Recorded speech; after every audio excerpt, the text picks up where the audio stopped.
Selama ini ia tidur dan tinggal bukanlah di tempat ibunya, tetapi semua itu ia lakukan di dalam penjara. Dan semua hal yang telah kita tonton adalah ilusi dari Elliot semata. Kesel nggak tuh?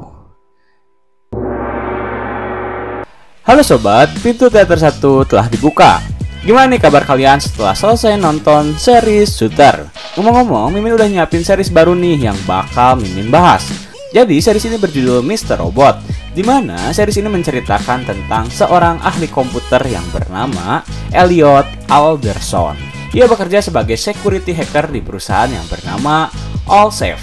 Ia juga mengalami kegelisahan sosial, diantaranya seperti depresi klinis dan sedikit mengalami paranoid serta delusi. Suatu hari, ia harus menangani sebuah perusahaan yang tengah diretas oleh suatu komunitas. Di sini Elliot berusaha menghilangkan virus-virus yang hacker simpan di perusahaan yang tengah ia lindungi. Namun, permasalahannya adalah hacker ini justru mencoba mengajak Elliot untuk bergabung dan menyerang perusahaan terbesar di Amerika. Bagaimana tanggapan Elliot? Tanpa menunggu banyak lama, mari kita mulai intronya.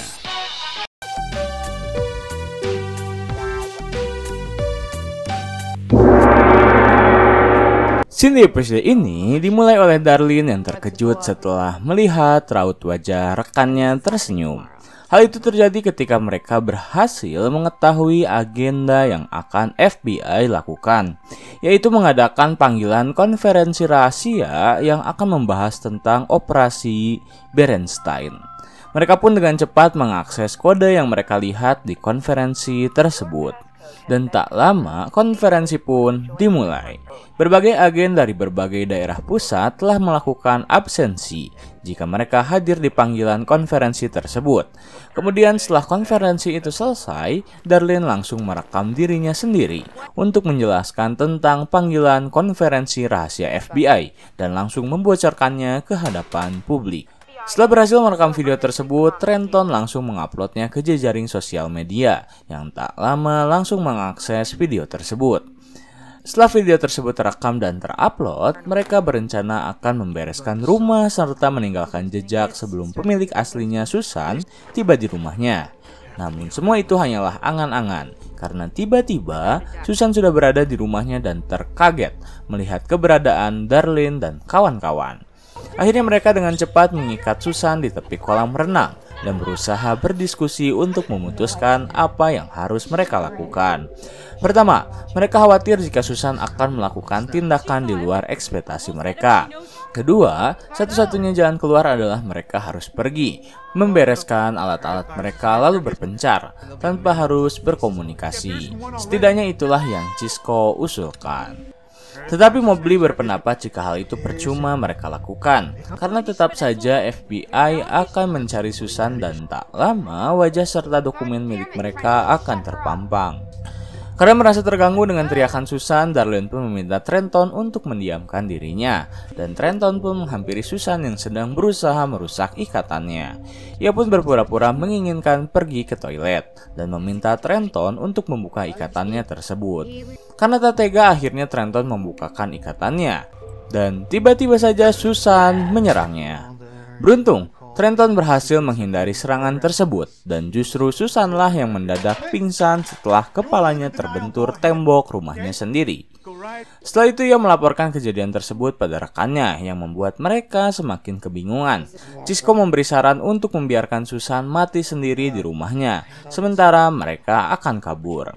Tetapi Darlene berkata jika itu adalah hal yang bodoh. Ia pun menyuruh Cisco untuk kembali mengikat Susan dan menunggunya kembali sadar.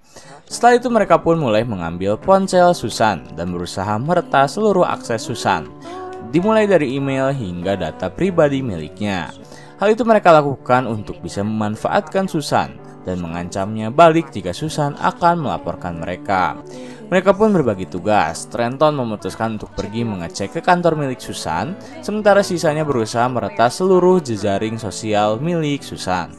Saat semuanya kebingungan karena tak mendapatkan apapun yang bisa mereka jadikan ancaman, Trenton justru menemukan ID password email Yahoo milik Trenton. Setelah itu Darlene kembali menghampiri Susan yang baru saja terbangun dari ketidaksadarannya. Melihat Darlene, Susan langsung meminta seorang dokter setelah ia merasa kepalanya mengucurkan darah. Tetapi hal itu ditolak oleh Darlene yang justru menawarkan Susan sebuah rokok. Bahkan Darlene menyediakan korek untuknya. Akhirnya mereka berdua pun menghisap rokok tersebut sembari bercerita tentang Darlene yang sangat senang melihat Susan dengan asli. Karena seingatnya sewaktu ia kecil, ia hanya melihat Susan di televisi tertawa saat memutuskan untuk menumbalkan beberapa karyawan Evil Corp saat musibah limbah beracun. Yang dimana ayah dari Darlene termasuk ke dalam korban limbah beracun tersebut. Dan kini, ia berhadapan langsung dengan orang yang menyetujui proyek itu. Susan mencoba untuk bernegosiasi dengan Darlene. Ia berkata jika mereka pasti akan menemukan solusi di balik masalah ini. Ia pun berdiri dan mengajak Darlene untuk bernegosiasi. Tetapi Darlene mengatakan jika ia telah memiliki solusinya sendiri. Kemudian tiba-tiba ia mengeluarkan alat penyetrum dan langsung menyetrumkannya pada Susan.